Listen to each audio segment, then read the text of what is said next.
Hello everyone, and welcome to another edition of Wake Up America, Wake Up. Now, normally I would have reserved this time to promote my Slapnuts in the Spotlight series, my third edition, and also I would have produced and promoted Civil War is Coming podcast. Unfortunately, due to events pertaining to the mishandling of classified documents, this is a saga that not only spans from President Donald J. Trump, but also spans the presidency of Joseph Biden. So here we go.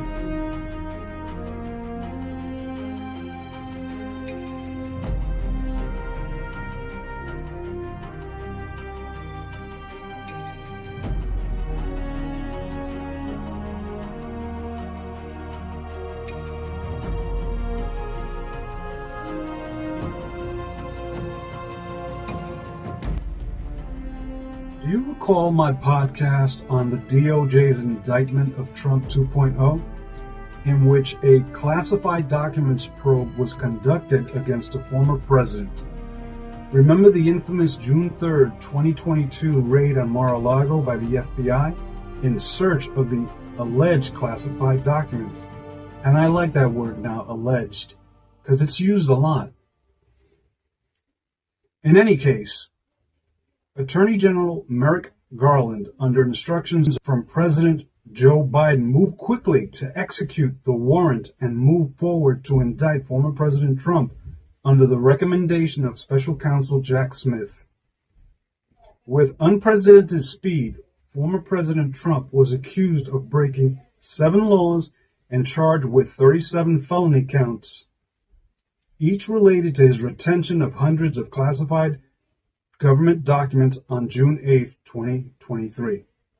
The indictment accused Trump of having illegally retained documents that detail some of the U.S.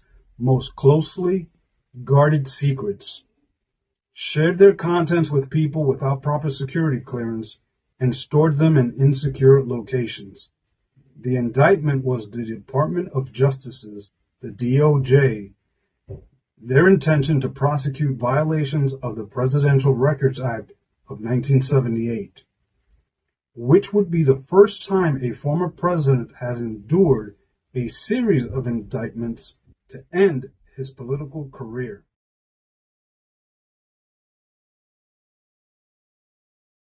Shortly after the Trump indictment, attorneys for Joe Biden discovered classified documents in his Delaware home. As a result, a year-long investigation of the current president, Joseph Biden, was initiated by Attorney General Merrick Garland for the mishandling of classified documents after it became public that President Biden had over 1,000 documents in his home, and the Penn Biden Center after decades in the Senate and as vice president, at the request of the Department of Justice's Special Counsel Attorney Merrick Garland. On November 4, 2022, Garland assigned U.S. Attorney John Lausch to conduct an initial investigation on whether to appoint a special counsel.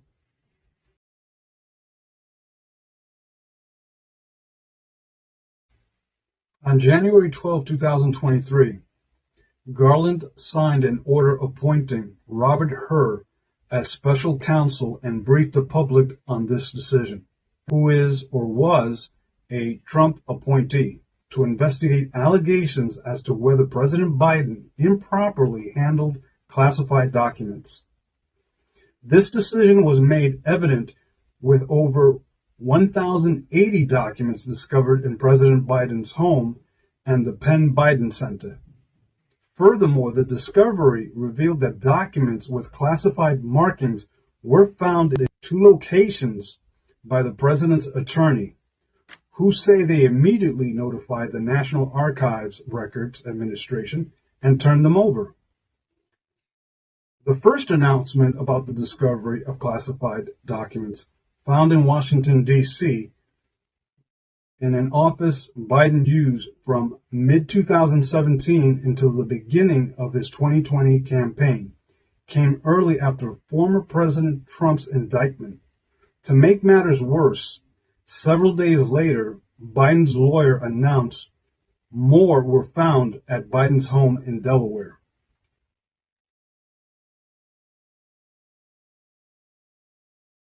The outcome of the year-long investigation indicates that a two-tier justice system is in play.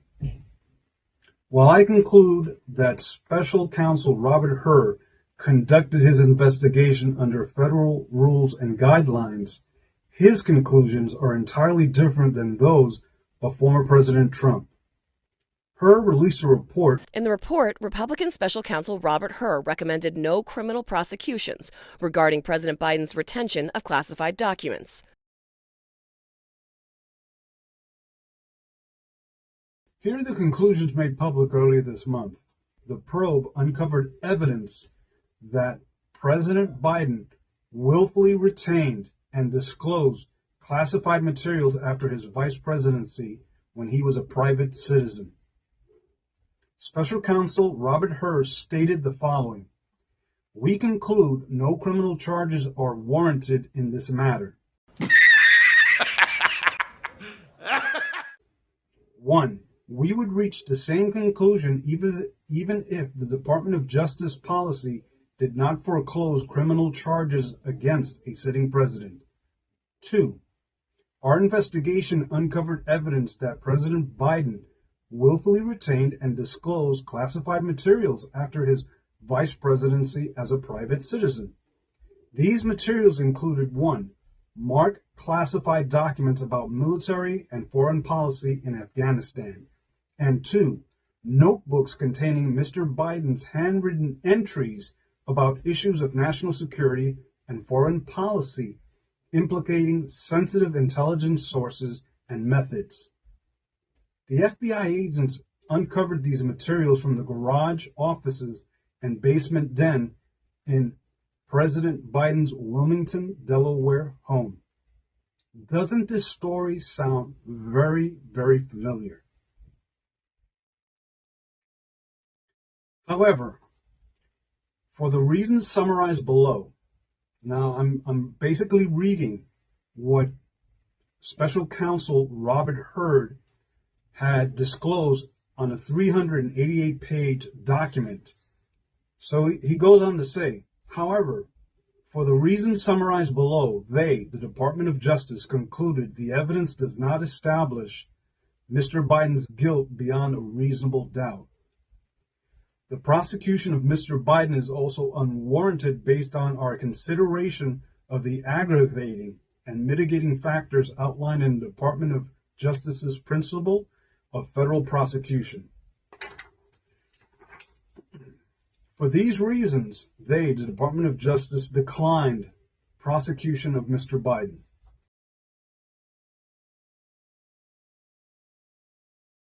Now let's look back at President Biden's political career, in which he willfully collected classified documents for decades. And I am to believe there is no evidence to establish a punishable offense and a recommendation for prosecution of these violations. I don't think so. First of all, as vice president, he was not authorized or had the authority to declassify any documents, let alone his tenure as a senator of the United States government. Joseph Biden was elected to the Senate at age 29. He considered running for president as early as 1980 and did in 1988, in 2008, and 2020. He believed his record during decades in the Senate made him worthy of the presidency, and he collected papers and artifacts related to significant issues and events in his career. He used these materials, which we now know are classified documents and books, to write memoirs published in 2007 and 2017 to document his legacy and to cite as evidence that he was a man of presidential timber.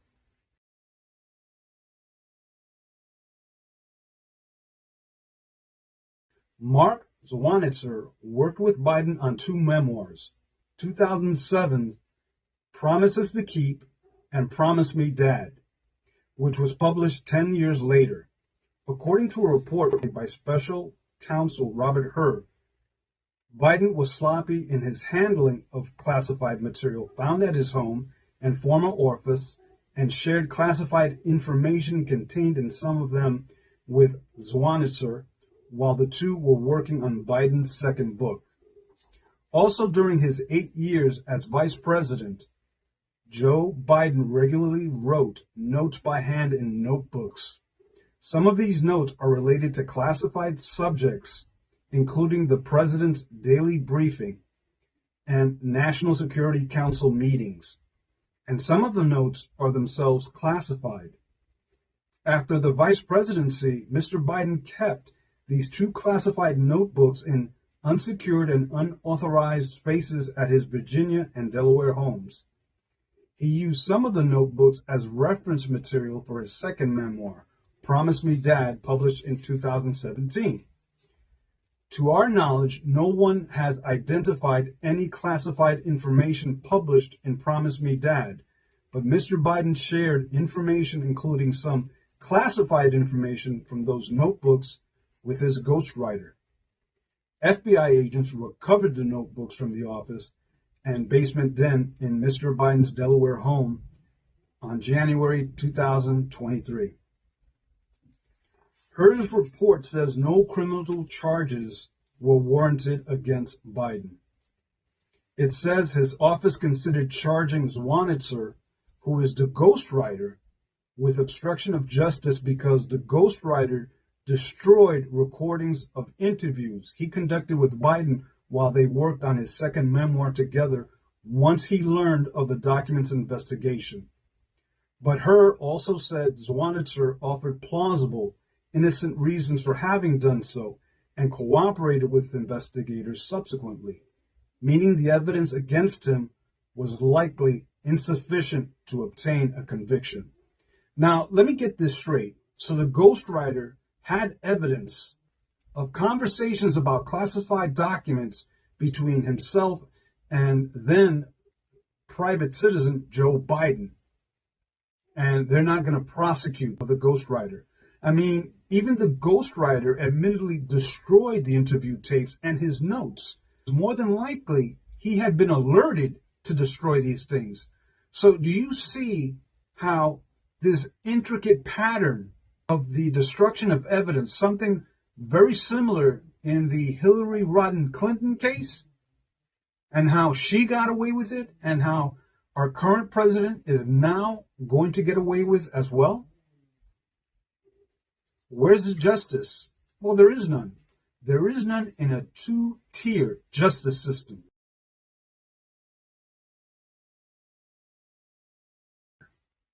In a recorded conversation with his ghostwriter in February 2017, about a month after he left office, Mr. Biden said, while referencing his 2009 Thanksgiving memo, that he had just found all the classified stuff downstairs. At the time, he was renting a home in Virginia where he met his ghostwriter to work on his second memoir.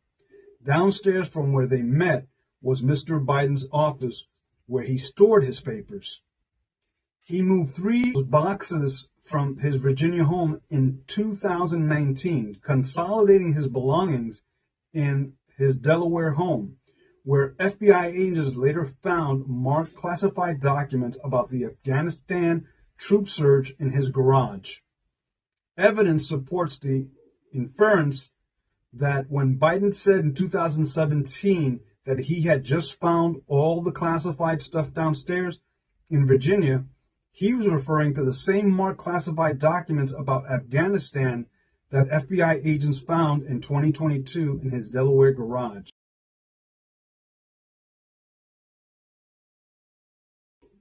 Nevertheless, we do not believe this evidence is sufficient, as jurors would likely find reasonable doubt of one or more of several reasons, both when he served as vice president and when the Afghanistan documents were found in Mr. Biden's Delaware garage in 2022. his possession of them in his Delaware home was not a basis for prosecution because as vice president and president, he had the authority to keep documents in his home. So it almost sounds like because he became president that retroactively anything that he had prior to being president was now deemed insufficient to prosecute him. The truth is that the decades that he was a senator, he had documents in his possession that he shouldn't have had. And they're not going to prosecute, which I find very, very disturbing, considering that the same process that they used to justify not prosecuting President Biden was not used to justify the reasons for prosecution of former President Donald J. Trump.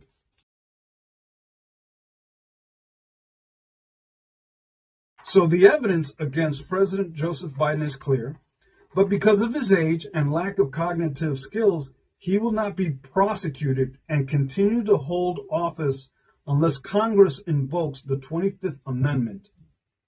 The 25th Amendment says if the vice president and either a majority of the executive cabinet or a review body appointed by Congress declare in writing that the president is unfit for office, then the vice president immediately becomes the acting president.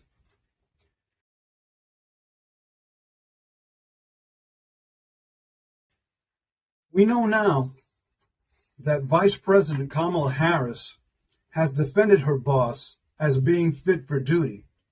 And of course she would, because she is the next in succession of the Oval Office.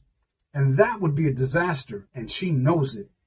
And so does the Democratic Party. The way that the president's demeanor in that report was characterized could not be more wrong on the facts and clearly politically motivated.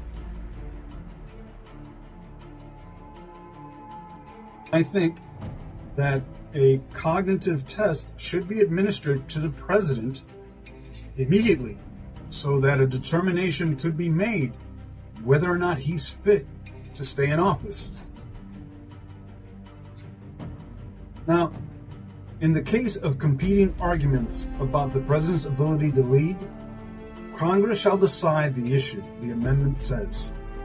For the vice president to assume the power of the presidency, 2/3 of the House of Representatives and Senate must vote in favor of that outcome. What are they waiting for? Special Counsel Robert Hur has indicated that President Biden has diminished capacity and is the reason he can't stand trial. So how would we expect him to execute the duties of the president?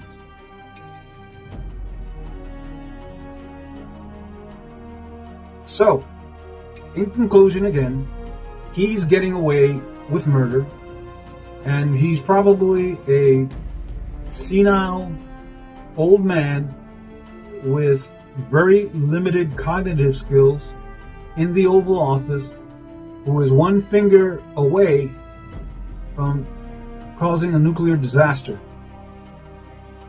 So, thank you for being with me here at Wake Up America, Wake Up. I'll see you soon.